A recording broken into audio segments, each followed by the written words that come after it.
Bonjour, la paracha de la semaine, parachat Ekev. Ce Shabbat, on annonce, c'est Shabbat Mevarchim, on annonce le mois de Elul, le mois de la clémence, le mois des Slichot, on s'approche vers Rosh Hashanah. Le premier Rashi de la paracha, il dit, il y a des mitzvot qu'on piétine dans les pieds. Mitzvot Shalom Dash Ba'akevav. Il y a des mitzvot qui sont importantes quand on les remarque, on ne peut pas les négliger, comme le Shabbat, la Kashrut, la Tahara. Mais il y a des mitzvot qui sont petites, qu'on peut les faire passer sans sentir si on les a faites, si on les a pas faites. On peut les piétiner, comme si on les piétine sous le talon de nos chaussures. Là, il y a Ekev. Ekev, c'est un talon.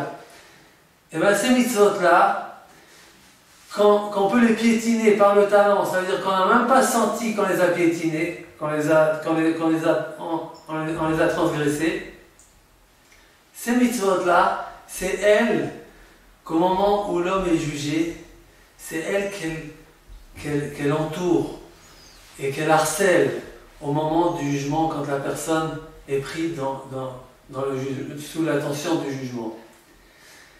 Alors parmi les mitzvot qu'on a l'impression qu'elles sont pas importantes, par exemple, la prière. Quand on doit prier devant Hachem, Hachem il nous a donné 3 prières tous les jours, le matin, le midi et le soir. Ça correspond comme si qu'on devrait manger la nourriture du matin, du midi et du soir. C'est important de respecter les horaires de la nourriture. Le matin, à temps et en heure, l'après-midi et le soir.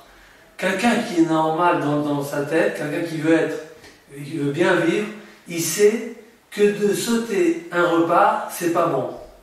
Il faut respecter les horaires et le temps, comme ça, pour suivre un quotidien de vie sain et propre et en bonne santé. Alors, comparé à l'alimentation du corps, la prière c'est l'alimentation spirituelle de l'âme. Et Hachem, il nous a donné dans la Torah des horaires. Le matin, au lever du soleil, le midi, c'est jusqu'à avant le coucher du soleil, et le soir, c'est au coucher du soleil.